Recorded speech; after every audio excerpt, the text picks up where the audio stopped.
What is up friends, मैं प्रणव आपके channel SSB made easy में एक और नई वीडियो के साथ। आप देख ही सकते हैं इस वीडियो का हमारा टॉपिक है कश्मीर इशू। अब आप सोच रहे होंगे एसएसबी के चैनल पे कश्मीर इशू मैंने क्यों रेज अप करा है। देखिए दोस्तों, कश्मीर इशू एक इतना इंपॉर्टेंट इशू हमारे लिए है बिकॉज ये एक ऐसा टॉपिक है जो आपके 3 टेस्ट में उठाया जाता है। सबसे पहला टेस्ट है आपका ग्रुप डिस्कशन, दूसरा होता है आपका लेक्चरेट और तीसरा होता है आपका इंटरव्यू। ये 3 टेस्ट होते हैं जिसमें आपको कश्मीर इशू के बारे में बोलने के लिए कहा जा सकता है। इसी वजह से एक इम्पोर्टेंट इशू है। दूसरी चीज दोस्तों ये है कि हमारी कंट्री ने कश्मीर के लिए टोटल 3 वॉर लड़ी हैं और हमारा जो आर्मी है उसकी मैक्सिमम स्ट्रेंथ भी जम्मू कश्मीर में हमने पुट अप कर रखी है। तो एक हिसाब से ये बहुत इंपॉर्टेंट हमारे लिए टॉपिक है बिकॉज एट द एंड आप आर्म फोर्सेस के अंदर एक ऑफिसर बनने जा रहे हैं और अगर आपको यही नहीं पता कि आपकी आर्मी, आपकी जो आर्म फोर्सेज है क्यों लड़ रही है, तो आपका जाना आर्मी में मतलब ही नहीं बनता। इसीलिए हम लोग जम्मू और कश्मीर के इशू को रेज अप कर रहे हैं। तो दोस्तों स्टार्ट करते हैं जम्मू कश्मीर के इशू से। आपको पता ही होगा 1947 में जो आपकी इंडिया थी वो इंडिपेंडेंट कंट्री बनी थी, पर जो ब्रिटिशर्स थे उन्होंने एक माइंड गेम ये खेला कि जो इंडिया के अंदर आपके 560 फ्रैगमेंट्स थे, जो छोटे छोटे पार्ट थे जिनमें आपके किंग रूल कर रहे थे, उन्हें ऐसे ही छोड़ दिया और उनको और इंडिया को इंडिपेंडेंस दे दी। तो इंडिया ने आपका ये ट्रीटी पेश करी कि जो भी छोटे फ्रैगमेंट्स हैं वो एक अपनी कॉमन कंट्री के अंदर आना चाहते तो आ सकते हैं, जिसको हमने हिंदुस्तान बोला, हमारा जो इंडिया है आप जानते ही होंगे। बट उसके बाद हमारा प्रॉब्लम ये आई कि उसमें से 3 फ्रैगमेंट ऐसे थे जो टोटली इंटरेस्टेड ही नहीं थे इंडिया को ज्वाइन करने के लिए, जो थे आपके जूनागढ़, हैदराबाद और जम्मू एंड कश्मीर। अब जूनागढ़ और हैदराबाद तो इंडिया के एक इंटेग्रल पार्ट हमने इसलिए बनाया, जूनागढ़ आपका गुजरात के पास आता है और हैदराबाद आपके एकदम सेंटर में आता है। अगर हैदराबाद जैसी एक छोटा सा आपका प्रोविंस आपका कंट्री नहीं बनता तो वो एक बड़ी सी कंट्री के अंदर एक छोटी सी कंट्री होगी जो कोई रीजन ही नहीं, जो कोई मतलब ही नहीं बनाता। इसी वजह से जूनागढ़ और हैदराबाद के ऊपर प्रॉपर मिलिट्री और पुलिस एक्शन करके हमने उसे अपने अंडर ले लिया था।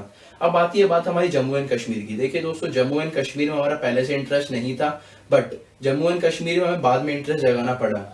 अब आपका बात ये आई कि 1947 में आपको इंडिपेंडेंस तो हमें मिल गई थी, बट जो आपके ब्रिटिशर्स थे उन्होंने पाकिस्तान को ये कहा कि वो जाके जम्मू एंड कश्मीर पर अटैक कर सकता है और उसको अपना इंटेग्रल पार्ट बना सकता है। इसी वजह से पाकिस्तान ने फुल ऑन अटैक करा था अपने जम्मू एंड कश्मीर के ऊपर।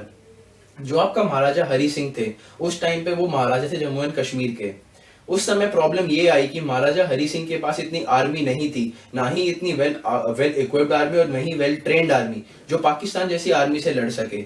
तो उसने एट द एंड इंडिया के पास आके हेल्प मांगी। उसने ये कहा कि मैं इंडिया के साथ एक ट्रीटी साइन करूंगा जिसमें मैं जम्मू एंड कश्मीर को इंडिया का इंटेग्रल पार्ट तो बनाऊंगा, बट उसे केवल 4 चीजें प्रोवाइड करूंगा, जो थी आपकी डिफेंस, ट्रांसपोर्ट, फाइनेंस और कम्युनिकेशन।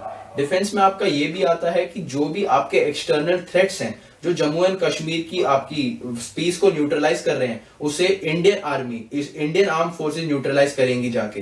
दूसरी चीज थी आपकी ट्रांसपोर्टेशन, आपकी प्रॉपर ट्रांसपोर्टेशन, प्रॉपर कनेक्टिविटी बनाई जाएगी बाकी पार्ट्स ऑफ द इंडिया के साथ। तीसरी चीज थी आपकी फाइनेंस, आपका जो भी फाइनेंशियल क्राइसिस आता है, जो भी आपकी डेवलपमेंट की रिक्वायरमेंट है, उसके लिए फंड्स इंडिया देगी जम्मू एंड कश्मीर को, जिससे वो खुद डेवलपमेंट अपनी कर सके और जम्मू और कश्मीर एक कॉमन करेंसी जो है रुपए इंडिया की वो यूज करें। और चौथा था दोस्तों कम्युनिकेशन। कम्युनिकेशन आप लगा सकते हैं आपके चारों एस्पेक्ट, जो है आपका रेलवे, आपकी रोड, आपका एयरवेज और आपका आखिरी हो जाएगा आपके कॉलिंग फैसिलिटीज। तो ये 4 चीजें हमने इंडिया को मिली थी ट्रीटी के अंदर, जो उसने जम्मू एंड कश्मीर में महाराजा हरि सिंह के साथ साइन करी थी। अब इसके बाद रीजन ये आया दोस्तों कि हमने इंडिया ने और पाकिस्तान ने टोटल 3 वॉर लड़ी हैं। दैट इज 1947 की वॉर, 1965 की वॉर और एक हमारी कारगिल वॉर। ये 3 वॉर थी जो हमने फुल ऑन लड़ी थी पाकिस्तान के साथ, जिसमें हमने पाकिस्तान को मुंह तोड़ जवाब दिया था। और उसका बेसिक रीजन ही यही था कि पाकिस्तान आपका जम्मू और कश्मीर को लेने की कोशिश कर रहा था। अब दोस्तों हमारी गलती कहाँ हुई? हमसे सबसे बड़ी गलती ये हुई कि जब हम लोग पाकिस्तान के साथ वॉर लड़ रहे थे, उस टाइम हमारे पंडित नेहरू ने ये टॉपिक अपना यूएन में जाके रेस करा। उनने ये दिखाया कि हमने ये ट्रीटी साइन करी है जिसमें हमारा जम्मू एंड कश्मीर एक इटर्नल पार्ट ऑफ इंडिया है, बट उसके बावजूद आपका पाकिस्तान उसको हड़पने की कोशिश कर रहा है। तो यूएन ने आपका एक कॉमन रूल निकाल दिया। यूएन ने ये कहा कि जो भी आपकी ट्रूप्स जहां पर है वो वहीं पे रहे, उसको अपनी इटर्नल बाउंड्री बना दे और एक सीज फायर करा जाए। उसी की वजह से आपका पीओके बना, जो है आपका पाकिस्तान ऑक्यूपाइड कश्मीर और आपका इंडिया का थोड़ा पीछे का पार्ट। अब दोस्तों इसमें ये हो गया कि जो आपकी आर्मी की पोस्ट थी वो बना दी गई और आपका डिवीजन कर दिया गया। बट हमसे बड़ी गलती ये इसलिए थी क्योंकि इंडिया की आर्मी उस टाइम इतनी वेल एडवांस्ड आर्मी थी कि वो आराम से पाकिस्तान को मुंह तोड़ जवाब दे सकती थी। वो आराम से पाकिस्तान को खदेड़ सकती थी और जम्मू और कश्मीर को आसानी से अपना इंटरनल पार्ट बना सकती थी। हमें यूएन में इस टॉपिक को लेके जाने का कोई मतलब ही नहीं बनता था। इसी वजह से हमारी सबसे बड़ी गलती थी। अब दोस्तों जम्मू और कश्मीर इशू हमारे लिए इतना इंपॉर्टेंट क्यों है? आपको पता ही होगा हमारी इंडिया एक ऐसी कंट्री है जिसमें आपके 70% ऑफ पॉपुलेशन आपकी फार्मिंग पे डिपेंड करती है और फार्मिंग आपकी बिना पानी के हो ही नहीं सकती।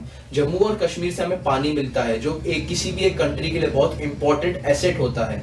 बिना पानी हम कुछ भी नहीं कर सकते, हमारे पास बंजर जमीन ही रहेगी। इसी वजह से जम्मू और कश्मीर हमारे लिए इतना इंपॉर्टेंट है। अब आपको पता ही होगा कि हमने पाकिस्तान के साथ ट्रीटी साइन कर रखी है जो है आपकी इंडस वाटर ट्रीटी। हम लोग अपनी तरफ से बहुत अच्छे बने हैं कि हम पाकिस्तान को पानी प्रोवाइड कर रहे हैं, बट पाकिस्तान एक ऐसी कंट्री है कि अगर हमने कल को उसको जम्मू कश्मीर दे दिया जो हम नहीं देने वाले, वो सारे पानी रोक देगी और यही बहुत गलत बात हो जाएगी हमारे साथ। अब दोस्तों मैंने सारे आपको बता तो दिया कि दिक्कतें हो क्या रही हैं। अब वो एक और दिक्कत दोस्तों, आपको पता है कि पाकिस्तान एक ऐसी कंट्री है जिसमें इतना दम नहीं है कि वो इंडिया को कुछ कर सके, बट वो अपने टेररिस्ट बना के इंडिया की शांति को भंग करने की कोशिश करती है और जो बहुत एक गलत बात है। पाकिस्तान के पास इतनी कोई ताकत ही नहीं है कि वो इंडिया का कोई जवाब ले सके। इसी वजह से पाकिस्तान अपने आप नहीं आगे आ रही बट टेररिज्म को आगे भेज रही है। अब इसके लिए हम करें क्या? सबसे पहले दोस्तों हमें पाकिस्तान को एक ऐसी कंट्री रिप्रेजेंट करना होगा जो टेररिस्ट मॉड्यूल्स बना के एक्सपोर्ट करती है। इससे दोस्तों रीजन ये आएगा कि जो भी कंट्रीज है जो पाकिस्तान के साथ ट्रेड कर रही है वो उस ट्रेड को कंप्लीटली बंद कर देंगी। वो पाकिस्तान के साथ कोई ट्रेड ही नहीं करेगी, जिससे पाकिस्तान की आपकी जो इकोनॉमी है बहुत जल्दी बहुत हैवी रेट से नीचे गिर जाएगी। उसके बाद दोस्तों पाकिस्तान को यूएस की तरफ से फंड दिए जाते हैं जो है आपके एंटी टेररिज्म फंड, जो कहीं नहीं जाते। पाकिस्तान उसको यूज भी नहीं करता, अपनी जेब में डालता है और जो थोड़े पैसे होते हैं उससे उन टेररिज्म को एडवांस कर देता है। इसी वजह से वो फंड्स भी बंद कर दिए जाने चाहिए। उसके बाद दोस्तों हमें दूसरी चीज ये करनी चाहिए। आपको पता होगा 1971 में हमने एक वॉर लड़ी थी जिसमें हमने बांग्लादेश को लिबरल कर दिया था और पाकिस्तान को एक बहुत बड़ा मुंहतोड़ जवाब दिया था। अभी आप जानते ही होंगे हमारे पीएम ने एक टॉपिक उठाया है आपका जो है आपका बलोचिस्तान इशू। बलोचिस्तान इशू हमारे लिए इतना इंपॉर्टेंट इसलिए है बिकॉज पाकिस्तान क्या कर रहा है, पाकिस्तान बलोचिस्तान के रिसोर्सेज को यूज कर रहा है, एज वेल एज चाइना भी एक सुपर एक्सप्रेसवे बना रहा है, सुपर हाईवे बना रहा है जिससे वो उस रिसोर्सेज को एक्सेस कर सके। अगर हम बलोचिस्तान को लिबरल कर सके तो हम लोग पाकिस्तान और चाइना दोनों को एक मुंहतोड़ जवाब दे सकेंगे।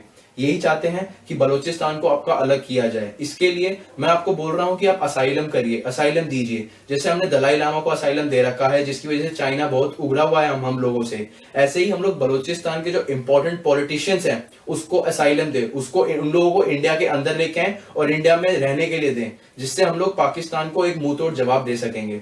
अब दोस्तों मैंने आपको एक टॉपिक बताया था जिसमें मैंने ये कहा था कि हमें पाकिस्तान को अलग कर देना चाहिए। इसमें हमने सबसे बेस्ट एग्जांपल आपका आएगा सार्क समिट जो आपका इस्तांबुल में होने वाला था पिछले साल, बट वो हुआ नहीं। इंडिया के पास इतनी पावर थी, इंडिया ने इतना इन्फ्लुएंस करा सार्क कंट्रीज को कि उन लोगों ने अपना नाम ही विड्रॉल कर लिया था इस्तांबुल आने के लिए, और ये सबसे बेस्ट एग्जांपल है उसका। आखिरी दोस्तों जो भी हम लोग पाकिस्तान को पानी दे रहे हैं टोटली बंद कर देना चाहिए। पाकिस्तान डिजर्व ही नहीं करता पानी लेना। जो भी हमने इंडस ट्रीटी साइन कर रखे, जो भी हम लोग एक्सेस ऑफ वाटर दे रहे हैं पाकिस्तान को, हमें सब कुछ बंद कर देना चाहिए। इससे पाकिस्तान को ये समझ में आएगा कि वो गलत आदमी से पंगे ले रहा है। पाकिस्तान के बस की नहीं है कि वो कुछ कर सके, बट वो तब भी टेररिज्म को प्रमोट कर रहा है, टेररिज्म को इंडिया में एक्सपोर्ट कर रहा है, सीज फायर का उल्लंघन कर रहा है जिससे उसे कुछ नहीं मिलने वाला।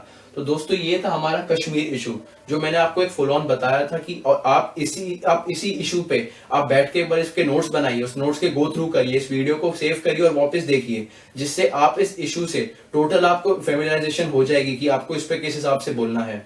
दोस्तों मैं प्रणव शर्मा आपके चैनल एसएसबी मेड इजी से साइन ऑफ करता हूँ। Thank you very much. जय हिंद।